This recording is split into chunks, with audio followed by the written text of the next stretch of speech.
My name is Scott Neigh, and this is Talking Radical Radio.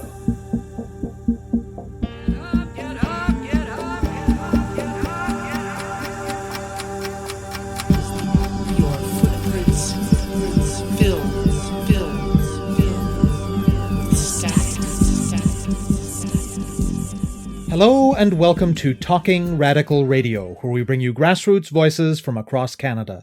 We give you the chance to hear many different people who are facing many different struggles, talk about what they're doing, how they're doing it, and why they're doing it, in the belief that such listening is a crucial step in strengthening all of our efforts to change the world. On this week's show, I'll be speaking with Alicia-Marie and Faduma. They are co-founders of a group called the Ottawa Black Diaspora Coalition. The group came together in 2016, broadly informed by Black Lives Matter. Not necessarily with any particular connection, at least initially, to the various other groups and networks that have taken up that name, but informed by the politics and the sensibility that Black grassroots activists and organizers from across the continent have brought to that slogan since it emerged in 2013. Black communities in Ottawa are many and diverse, with roots in different countries in Africa and the Caribbean, as well as in the United States and, of course, Canada.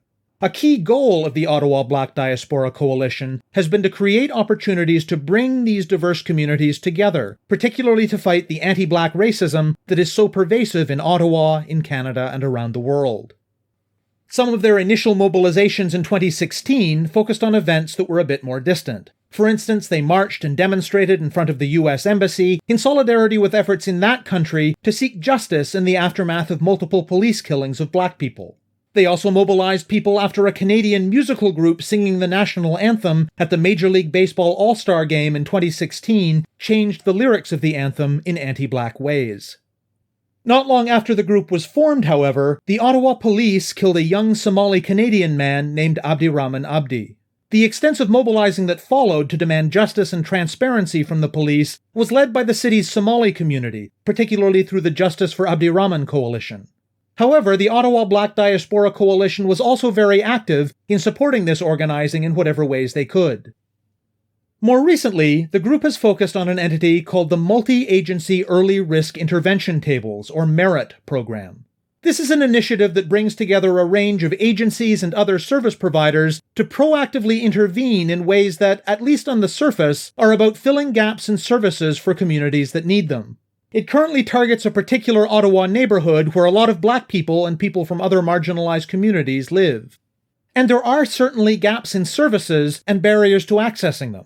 Efforts to expand and improve services and to make them more accessible would be welcomed by the community. The concern with MERIT is based on its invasive character. Information about people is collected and shared among member organizations of the program, and people are subjected to risk assessment. Depending on the outcomes of that assessment, they can be forced to participate in particular programs or otherwise subject to uninvited interventions into their lives. Moreover, the Ottawa Police have been a central player in this initiative. They have access to the information at the table, and they can be active participants in interventions.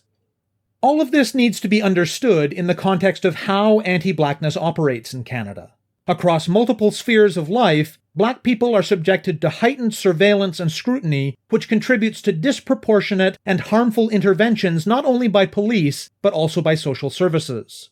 So a program which further increases the power that social services have to intervene without invitation in Black lives, and that will lead to an increase in the number of encounters between Black people and the police, is a dangerous one. And the fact that it exists may serve as a further barrier to people accessing services when they need them. The group's organizing to oppose the MERIT program is still in its early stages, so it will be a significant focus over the next while. As well, they're keen to organize more events that are focused less on facing external challenges and more on building relationships and community within and across the Black communities in the city. And they're always on the lookout for opportunities to be in solidarity with Indigenous communities and other marginalized people in Ottawa. I speak with Alicia-Marie and Faduma about anti-Blackness in Ottawa and about the work of the Ottawa Black Diaspora Coalition. My name's Alicia-Marie. I'm actually from Saskatchewan, and I am a Afro-Indigenous person. I grew up in Saskatchewan, and I wasn't a victim of racial discrimination overtly. So I didn't notice a lot of microaggressions that I was experiencing. I did witness a lot of those things happening to people in my family, like my mother, who is visibly Indigenous, and she was experiencing racism on a much higher level just in the area that we were living in. When I moved out to Ottawa in 2015, I was treated very Black for the first time. And what that means is I was directly a victim of overt racism, and I experienced a lot of microaggressions daily. Around that time, the news and the politics became more prevalent based on what was going on in the U.S. And that brought more attention to what was happening here in Canada with racism and how we were being directly affected by those things that people weren't really talking about. And so I personally wanted to bring awareness to my experiences as a Canadian and as a Black person living in Canada. So I started an organization called No Justice, No Peace, and I began mobilizing and doing a lot of activism within the community in regards to Black Lives Matter, the hashtag. I wasn't at the time working directly with the group. And so that began, I met a group of incredible women who were also organizing within the city. And at that time, we got together and we started the Ottawa Black Diaspora Coalition. My name is Faduma. I'm a recent graduate at the University of Ottawa. I was born and raised in Ottawa and have been doing tons of community work, advocacy in the last several years. As someone who was heavily involved at the University of Ottawa, a lot of my spark and energy fighting inequalities and anti-Blackness also stemmed from the University of Ottawa because I faced a lot of anti-Black racism and xenophobia and Islamophobia on this campus when it came to working with security or admissions or anyone that was in the university executive level. It also geared me to be a voice for students and other marginalized folks who were always overshadowed by the decisions of the university. And this also brought me into a role of activism in the community when it came to working with projects such as OBDC or Justice for Abdurrahman Abdi or working with the Muslim Student Association, etc. And that's kind of where I sparked my interest in working for like a Black Lives Matter coalition in a sense that like there was a lot of injustices happening between, I would say, 2010 until now. And these are things that kind of rattled me, especially as a Black Muslim woman in this city. And, you know, being born and raised in Canada, I faced a lot of xenophobia, Islamophobia, and anti-Black racism in Ottawa.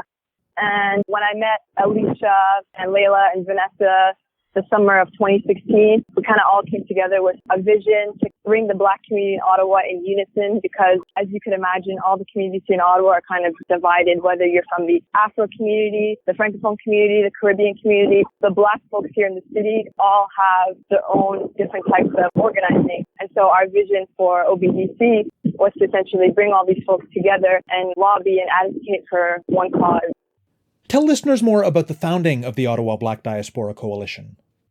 The year that we all got together, there was a lot of need for our existence, especially here in Ottawa. There was a lot of issues within the Black community, within the LGBT community. There was a lot of violence going on within the city. There was a Black man that was murdered at the hands of police shortly after we started organizing together here in Ottawa. And I think everybody was really on edge and there was a need for a mobilization at that time. And we poured everything that we had into mobilizing it because at that time we felt really silenced by the treatment that we were receiving. And this is just how it is and this is what you have to deal with. It became so much that we couldn't possibly sit in silence anymore. The four main people that were involved in organizing that are still participating is myself, Vanessa, Layla, and Faduma. We vary in age from early 20s to mid-30s. Myself, I was very new to activism, but I know that Faduma, Layla, and Vanessa were also students at the time, and they did a lot of work on campus with student organizations and with organizing in that capacity.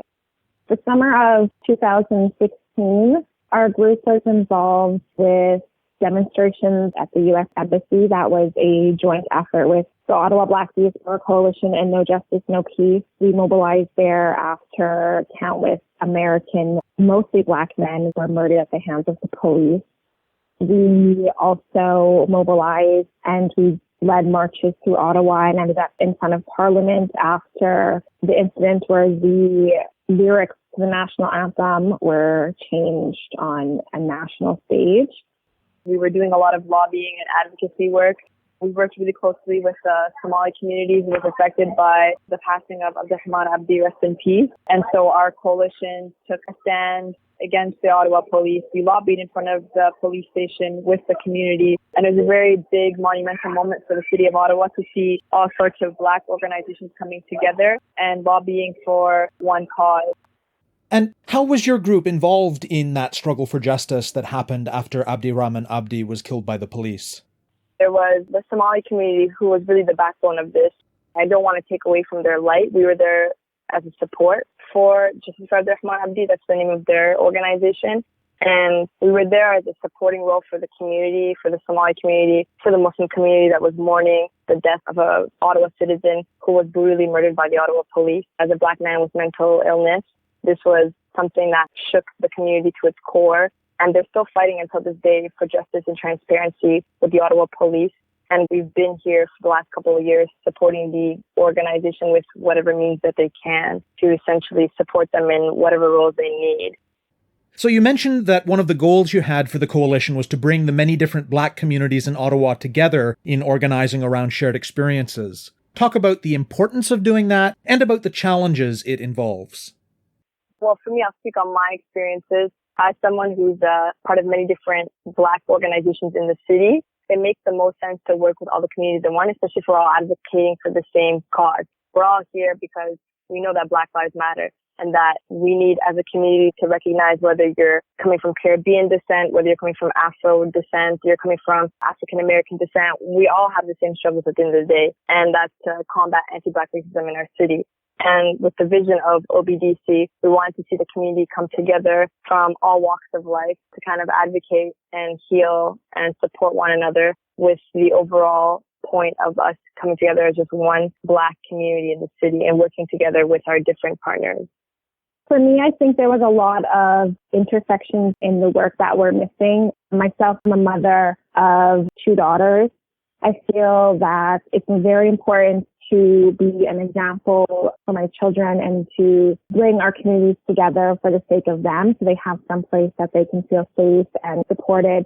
But I also think it was important to bring together other communities and also work within our Blackness to support each other within a different intersections, different financial levels, just all of the intersections that represent Blackness, because oftentimes we can be divided within ourselves due to the systematic racism that we've experienced and internalized. So I think it's important to bring everybody together and bridge the barriers of like colorism and different types of issues that we're constantly battling within ourselves, because along with the outside forces, we do have things that we have to deal with and overcome. This isn't just screaming within externally that Black lives matter, but it's also an internal process. What has the coalition been focusing on more recently? Most recently, I think we're focusing on the communities right in front of us here in Ottawa, like we had mentioned. So currently, we're taking a big focus on the MERIT program, which is the multi-agency early risk intervention program. We're focusing on the breakdown and the transparency of what that group actually is, what it represents, and what it means to the community. We are sitting down with the entities that represent the program that have come together to form that organization, and we're also sitting down with community members who have concerns.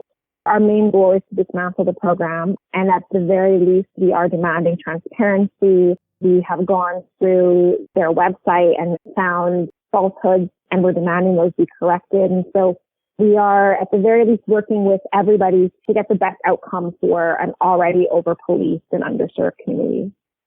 Maybe spell out for listeners in a bit more detail what exactly the MERIT program is. So the MERIT program is comprised of a bunch of different agencies, and what they're trying to do is fill gaps where they feel they have, I guess, somewhat failed communities in the past. However, what we are uncovering through their pretty little package of how they're presenting it is that there's a lot of invasive practices that this allows the Ottawa Police and other agencies to become a force within the community's life without consent, basically, is what's happening. So what the MERIT program is currently representing is they put things under a very vague umbrella to assess risk for the community. So if they feel like you are at risk, they can force programs upon you.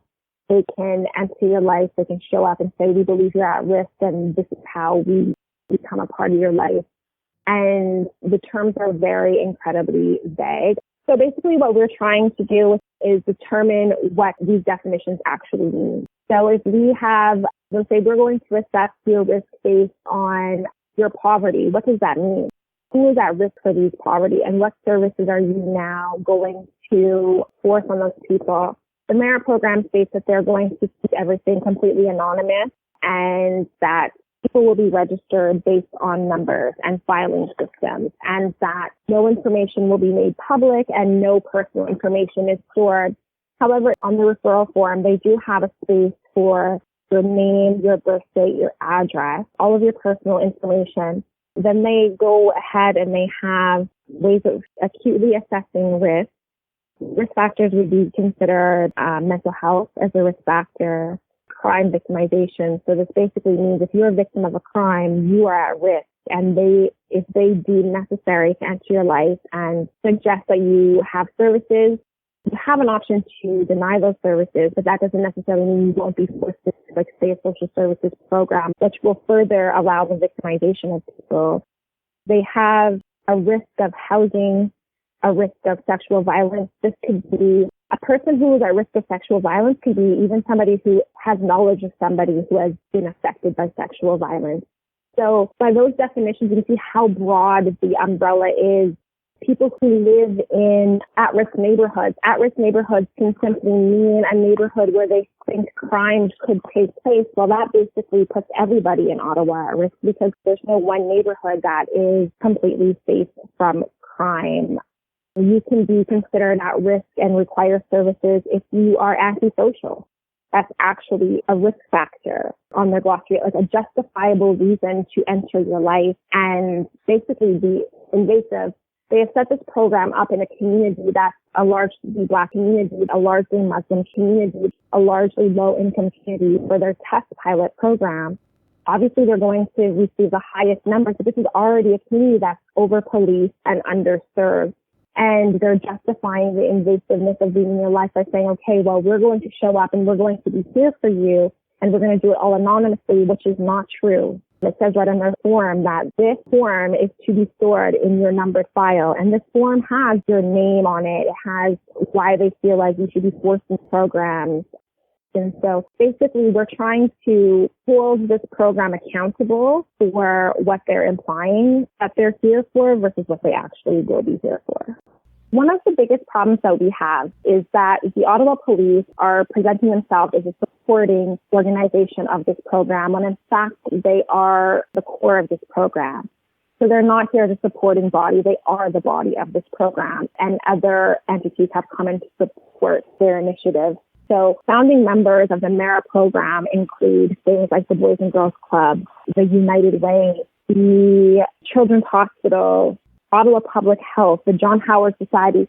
These are all agencies that people, even myself, have used.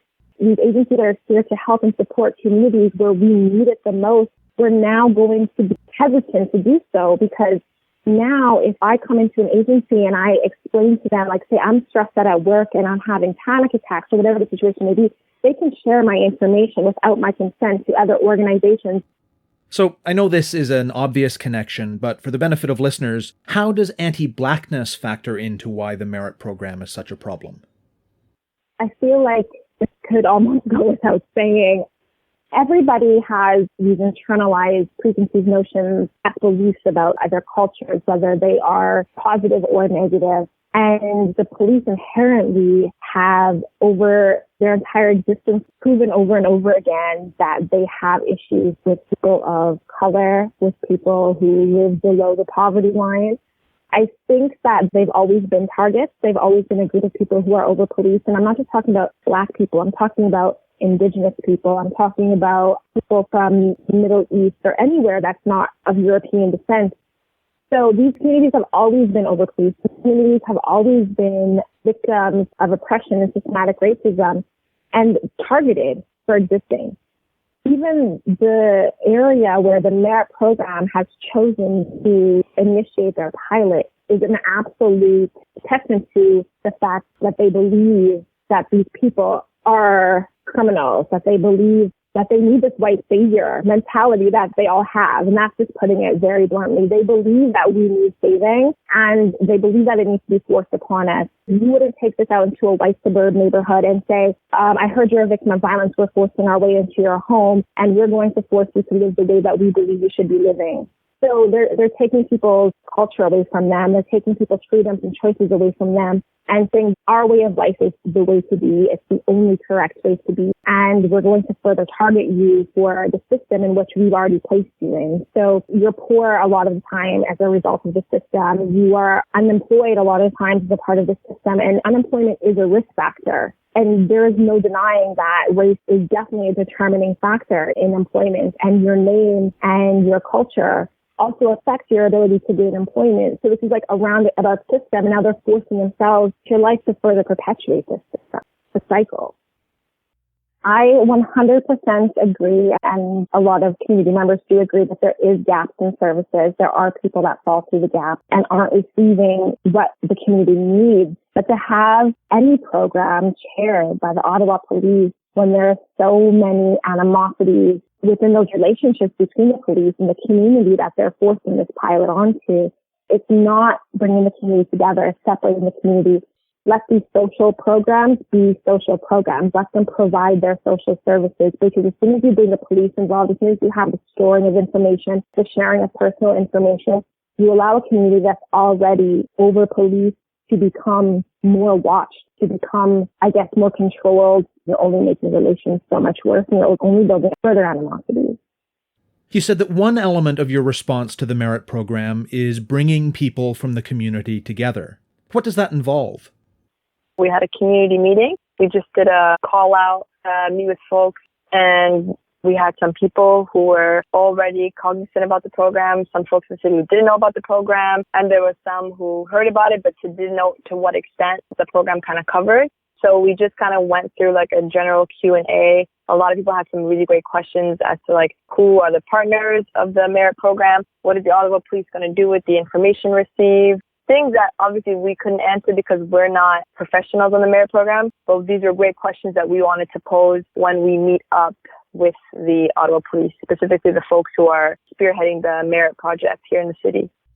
Previous to the community meeting, we had spoken with Ottawa Police Services member who was on the board of the merit program, and she had also brought in a few of the community members who were participants. And at that time, when she was explaining the merit program to us, a few of the community members tried to also, chime in and give some explanations and answer some of our questions.